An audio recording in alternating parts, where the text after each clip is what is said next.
Everyone, welcome back to my channel. मैं doctor Sanju. आज जानने वाले हैं लो बीपी के बारे में, यानी कि लो ब्लड प्रेशर, जिसे मेडिकल टर्म में हाइपोटेंशन कहते हैं। तो क्या होता है लो ब्लड प्रेशर, और इसके बारे में पूरी जानकारी जानेंगे और लास्ट में जानेंगे होम्योपैथिक सोल्यूशन जो बहुत ही इफेक्टिव है, साथ के साथ क्या परहेज करने हैं और क्या आपको कंजर्वेटिव ट्रीटमेंट लेने हैं। सबसे पहले अपने डॉक्टर के पास सब जाते हैं तो आपका बीपी मेजर करते हैं आपके डॉक्टर मशीन से। मर्करी पैरामीटर्स इसमें देखिए इस तरीके के लिखे रहते हैं, और जब मेजर्स करते हैं आपके डॉक्टर आपकी बीपी, तो लगातार आपका कंटिन्यूस बीपी लो रह रहा है तो आपको हाइपोटेंशन हो सकता है, यानी कि लो बीपी हो सकता है।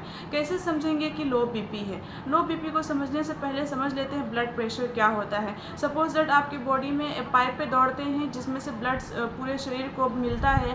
तो देखिए, अगर सपोज दैट इसमें ब्लड जा रहा है पूरे शरीर में सप्लाई हो रहा है, तो ऑटोमेटिक ये मूव तो नहीं कर रहा है, इसमें प्रेशर लगता है तभी ब्लड आपका पूरे शरीर में फ्लो हो रहा है। तो मैक्सिमम प्रेशर जो इस पाइप पे डेवलप करता है उसको बोलते हैं सिस्टोलिक ब्लड प्रेशर, यानी ऊपर का प्रेशर। और जब ये रिलैक्स होता है, जब थोड़ा सा रिलैक्स होता है, तब जो प्रेशर डेवलप होता है उसे कहते हैं डायस्टोलिक ब्लड प्रेशर, वो नीचे का प्रेशर होता है। तो नॉर्मल ब्लड प्रेशर क्या होता है, यानी कि आपका 110 से 130 के बीच जो है ऊपर का प्रेशर सिस्टोलिक ब्लड प्रेशर होता है, और नीचे का प्रेशर 70 से 90 के बीच रहता है, जिसे डायस्टोलिक ब्लड प्रेशर कहते हैं। लेकिन एवरेज जो होता है ऊपर का 120 होता है नॉर्मली, और नीचे का डायस्टोलिक जो होता है आपको जो है 80 होता है, 80 होता है mmHg, यानी कि ऊपर का 120 और नीचे का 80 mmHg। ठीक है, तो समझ गए होंगे ब्लड प्रेशर क्या होता है। लेकिन अब क्या होता है, ब्लड प्रेशर को कब समझेंगे कि हाइपोटेंशन है, यानी कि लो बीपी है।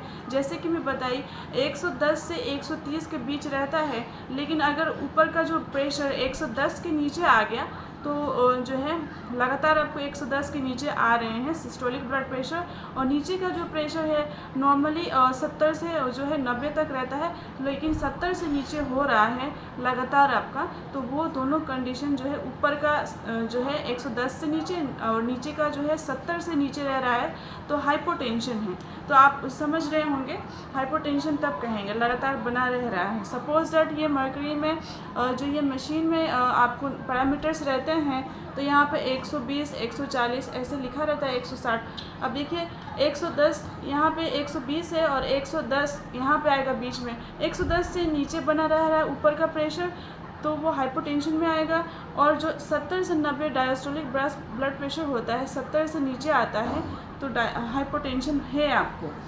तो ये कैसे होता है और इसका क्या क्या कारण होता है और इसका कुछ कॉजेज़ जानेंगे। तो डेफिनेशन तो आप समझ गए होंगे। अब समझ लेते हैं इसमें कि इसका कॉजेज़ क्या क्या हो सकते हैं लो ब्लड प्रेशर का।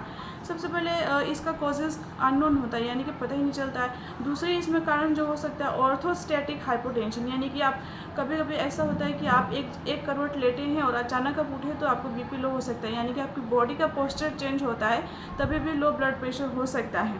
पोस्ट प्रेंडियल, यानी कि खाना खाने के बाद भी लो बीपी हो सकता है। उस केस में क्या होता है ना कि आप खाना खाते हैं तो ग्लूकोज बहुत ज़्यादा आपकी बॉडी में एक्टिव होता है और इंसुलिन का एक्टिविटी बहुत ज़्यादा रहता है, जिसकी वजह से नाइट्रिक एसिड आपके हार्ट पे एक्ट करता है तो मसल्स को रिलैक्स कर देता है, इसमें लो बीपी हो सकता है। कुछ कंडीशन में न्यूरोलॉजिकल हाइपोटेंशन होता है, यानी कि आपके दिमागी से बहुत ज़्यादा स्ट्रेस है तो उसमें क्या होता है कुछ हार्मोन्स रिलीज होने लगते हैं, आपके ब्लड वेसल्स को जो है रिलैक्स कर देते हैं, तो लो बीपी हो सकता है। कुछ न्यूट्रिशनल डेफिशिएंसी हो सकते हैं, जैसे आप खाना पीना नहीं खा रहे हैं, बहुत दिन तक भूखे रहते हैं, भूखे प्यासे, प्रोलॉन्ग सॉल्ट इंटेक नहीं ले रहे हैं, यानी कि आपका डेली रूटीन में जो है नमक आप नहीं ले रहे हैं, उस केस में भी आपका नमक जो है आपके हार्ट के लिए जो है सोडियम उसमें से पंप करता है। सोडियम जो होता है आपके बीपी को इंक्रीज़ करता है, लेकिन आप नमक कम खा रहे हैं, आप नॉर्मल खाने से नमक कम खा रहे हैं, तब भी आपका लो बीपी हो सकता है। हाइपोग्लाइसेमिया हो सकता है, आपका लगातार हाइपोग्लाइसेमिया, यानी कि लो ग्लूकोज हैं, तभी भी ये प्रॉब्लम हो सकती है। पोली बार बार यूरिन जाते हैं तभी भी आपके पेशाब के through electrolyte and water loss होते हैं, तभी भी लो बीपी हो सकते हैं। कुछ बीमारी में हो सकते हैं, जैसे एडिसन डिजीज़ में या फिर और कुछ डिजीज़ लेके हार्ट डिजीज़ में बहुत ज़्यादा लो बीपी का कंप्लेंट देखने को मिलते हैं। साथ ही साथ वोमिटिंग, डायरिया, या फिर आपको फीवर है, बहुत ज़्यादा इन्फ्लेमेटरी कंडीशन है, ठीक है। और कुछ सिडेटिव ड्रग्स, यानी आप नींद की दवाइयाँ खाते हैं तभी भी लो बीपी हो सकते हैं, या फिर आप बहुत ज़्यादा बॉडी में डिहाइड्रेशन हो रहा है कुछ कारण से, एलर्जिक कंडीशन में या फिर अदर डिजीज़ में जो है लो बीपी हो सकते हैं। स्ट्रेस, एंजाइटी जिसमें कि लो बीपी हो सकते हैं, आपके मसल्स को जो है रिलैक्स करता है। तो ये कुछ कॉजेज़ इन्वेस्टिगेशन में आप जो है अपने डॉक्टर से बताएंगे तो आपका बीपी मेजर करेंगे, रूल आउट करेंगे और उसके अकॉर्डिंग रूट कॉज जानेंगे कि कहाँ से बीपी लो हो रहा है, उसका ट्रीटमेंट करेंगे और साथ ही साथ होम्योपैथिक सोल्यूशन जान लेते हैं। कुछ परहेज जो घर में आपको करने हैं, बहुत ज़्यादा लो बीपी हो रहा है तो आपको सिम्टम्स आ सकते हैं, लक्षण आ सकते हैं, जैसे कि थकावट रहना, फेंटनेस, बेहोश हो सकते हैं, आपके ब्रेन में कुछ डिसऑर्डर हो सकते हैं और साथ ही साथ आपकी बॉडी बहुत ज़्यादा थकावट महसूस करेगी और आप बहुत ही ज़्यादा थके हुए रहेंगे। उसके साथ साथ आपको कुछ बीमारियां भी हो सकते हैं। इस तरीके से आपका कुछ साइन देखें तो साइन में आपको फेस जो है थोड़ा सा फेस का बॉडी का कलर पेल हो जाएगा, यानी कि आपके बहुत ही मतलब कलर ही जो पेल कलर दिखेगा बॉडी का और साथ साथ थकावट आपको लगे रहेंगे और फैंटनेस का कॉम्प्लिकेशन में लो बीपी लगातार बना रहेगा तो हार्ट ब्लॉकेज के चांसेस हो सकते हैं, आपके इलेक्ट्रोलाइट बॉडी के डिस्टर्ब हो सकते हैं जिसमें कि डिजीज़ प्रोड्यूस हो सकता है और आपके मिनरल्स, क्योंकि ब्लड जो होते हैं पूरे शरीर में ब्लड सप्लाई करता है तो ब्लड सब चीज़ को कैरी करता है, मिनरल्स को, न्यूट्रिशंस को, विटामिन्स को, तो तमाम तरीके के आपकी अगर बॉडी में ब्लड नॉर्मल अच्छे तरीके से फ्लो नहीं हो रहा है तो तमाम तरीके की बीमारियां हो सकते हैं, इन्फेक्शन हो सकता है बार बार आपको, क्योंकि ब्लड में जो है प्रोटेक्टिव एजेंट्स होते हैं जो आपके इन्फेक्शन से बचाते हैं। अगर बॉडी में नॉर्मल कंडीशन में ब्लड फ्लो नहीं हो रहे हैं तो आपको रिकरेंट इन्फेक्शन का भी चांसेस हो सकता है।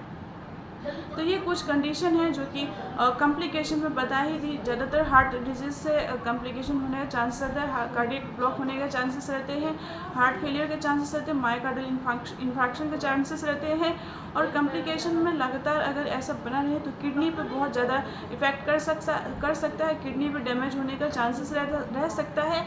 साथ के साथ आपके ब्रेन में डिसऑर्डर हो सकते हैं और इस तरीके से आप फैंट भी हो सकते हैं। तो ये कुछ आपके साइन एंड सिम्टम्स और कुछ इन्वेस्टिगेशन।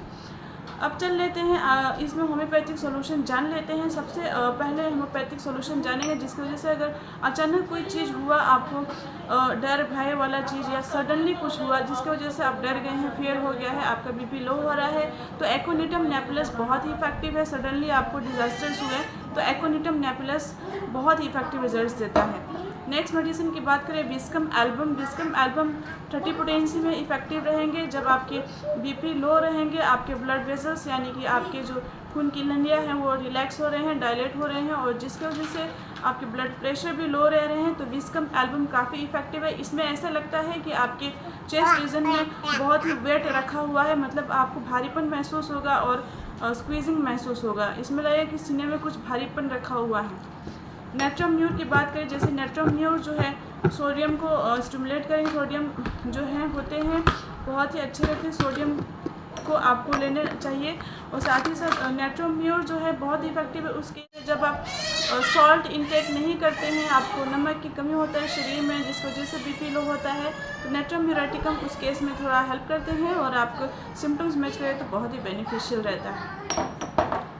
नेक्स्ट मेडिसिन की बात करें जेल्सिमियम, जो बहुत ही इफेक्टिव मेडिसिन है उस केस में जब आपको ओल्ड एज हो रहे हैं और आपके पल्स भी कम हो रहे हैं, आपका एज के अकॉर्डिंग आपके पल्स भी बहुत लो हो रहे हैं, वीकनेस महसूस होता है, हार्ट में प्रॉब्लम होते हैं और आपके वीक पल्स चल रहे हैं तो जेल्सिमियम बहुत ही इफेक्टिव है और लो ब्लड प्रेशर में भी काफ़ी हेल्पफुल है।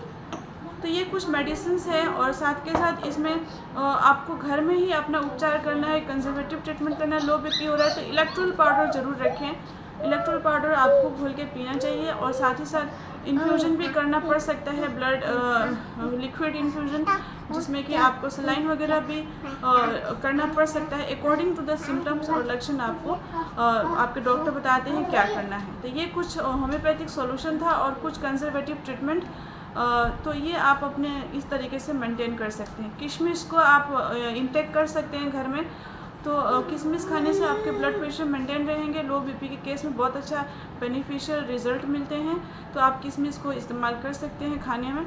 तो ये कुछ दवाइयाँ और कुछ परहेज। आई होप ये वीडियो आपको हेल्पफुल लगा होगा। If it is then like, subscribe and share.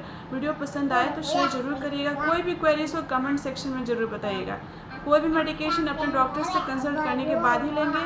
So till then take care, bye bye. मिलेंगे नेक्स्ट वीडियोस में। Please like, subscribe and share.